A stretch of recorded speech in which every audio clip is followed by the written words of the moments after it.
Hey, everybody. Welcome to Locked On Lakers on YouTube. Brian Kamenetzky and Andy Kamenetzky. Andy, we talked on Wednesday's episode of the podcast about how LeBron James just doesn't look healthy. The ankle clearly isn't allowing him to do certain things. And if you're looking for an indicator of that, some numerical evidence of it, check out the percentage of shots that he's taking at the rim. LeBron James this postseason, 2 games against Phoenix, only 17% of his shots coming inside 3 feet. Last year, that number was closer to 40.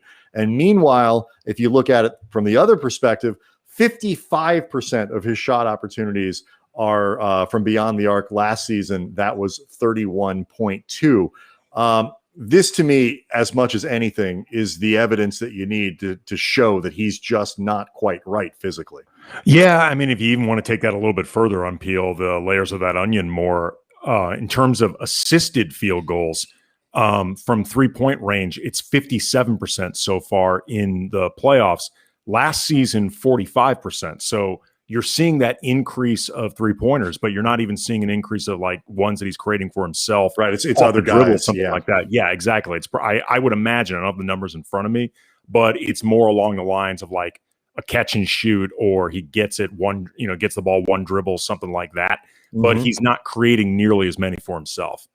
This is one of those deals where, like, if this continues, like LeBron did, I thought in game 2, despite, like I said, he's not healthy. But despite that, he was still an incredibly influential force in that game, even beyond the huge shots that he makes, the turnaround and the three-pointer for the dagger and all that.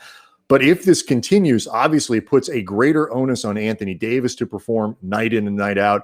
And guys like Dennis Schroeder, because somebody's got to get to the rim.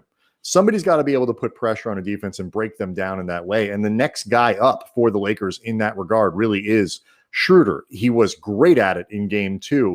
That's something that's going to need to continue through the rest of this series. And ostensibly, Andy, if this doesn't change for LeBron, it's going to have to continue throughout the postseason generally. Yeah, and they got to create more transition opportunities for themselves, because that's a great way for LeBron to get that type of head of steam, driving to the rim, where even in this particular state, he is unstoppable. If, however, Brian, you are looking for some type of optimism, perhaps even forced, I would say take a look, though, at the percentages for LeBron at the rim. 100%.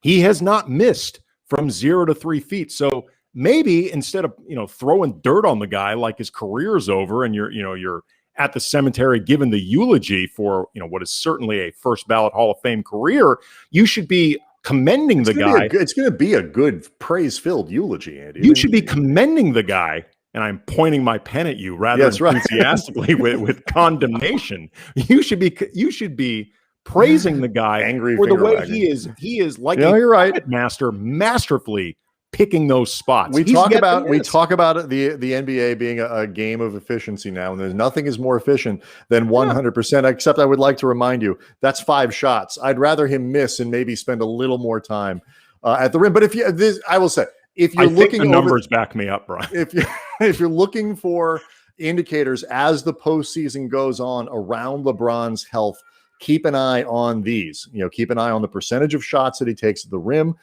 this year compared to last year. Keep an eye on the amount of shots that he's taking from three-point range this year to last year. And that, if those numbers start to get closer together, that will be an indication that LeBron's ankle really is coming around, and a great sign for the Lakers. Be sure as well to keep looking at our Locked On Lakers YouTube channel for more content just like this.